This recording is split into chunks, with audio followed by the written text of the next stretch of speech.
குஜராத் மாநிலம் ஆமதாபாத்தை சேர்ந்த 50 வயதான போலீஸ் இன்ஸ்பெக்டராக இருந்தவர் பர்வன் ராஜ் சிங் மஞ்சாரியா. இவர் 25 ஆண்டுகளாக காவல்துறையில் பணியாற்றி வந்த நிலையில் ஆமதாபாத் நகரின் காவல் கட்டுப்பாட்டு அறையில் காவல் ஆய்வாளராக பணியாற்றி வந்துள்ளார். இவருக்கு மனைவி மற்றும் ஒரு மகள் ஒரு மகன் இருக்கிறார்கள்.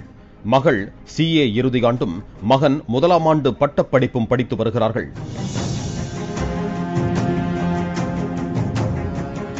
பர்வன் ராஜ் சிங் மஞ்சாரியா நாய்களின் மீது அதீத பிரியம் கொண்டதால் வீடு மற்றும் பண்ணை வீடு என இவர் மொத்தம் 3 நாய்களை வளர்த்து வந்துள்ளார்.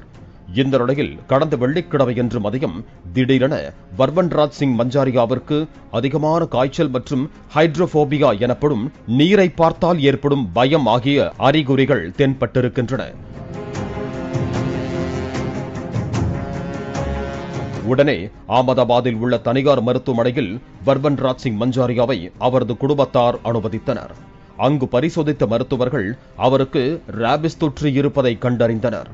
பர்வன் ராஜ் சிங் மஞ்சாரியாவிற்கு மருத்துவர்கள் தீவிர சிகிச்சை அளித்து வந்த நிலையில் அவரது உடல் உறுப்புகள் செயலிழந்து வந்தன. கடந்த திங்கட்கிழமையன்று அவர் மாரடைப்பு ஏற்பட்டு உயிரிழந்தார்.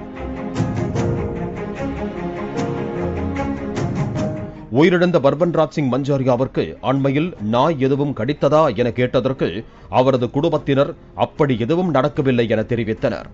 ஆனால் ஒரு மாதத்திற்கு முன்பு பர்வன் ராஜ் சிங் மஞ்சாரியா தனது வளர்ப்பு நாயோடு விளையாடிய போது நாயின் நகம் கீறியதாகவும் அதனை அவர் பெரிதுபடுத்தாமல் இருந்ததும் தெரிய வந்துள்ளது.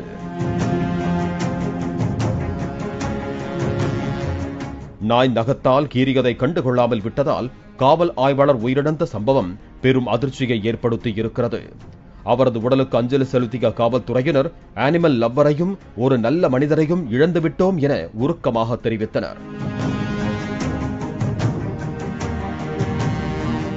நாய் கடித்தால் மட்டுமல்ல, நாயின் நகம் கீறினால் கூட ராபிஸ் தொற்று ஏற்பட வாய்ப்புள்ளது. ஆகவே இது போன்ற பாதிப்பு ஏற்பட்டால் அப்படியே விட்டுவிடாமல் உடனே மருத்துவரை அணுகி தடுப்பூசி போட்டுக்கொள்ள வேண்டும் என மருத்துவர்கள் அறிவுறுத்தி இருக்கிறார்கள்.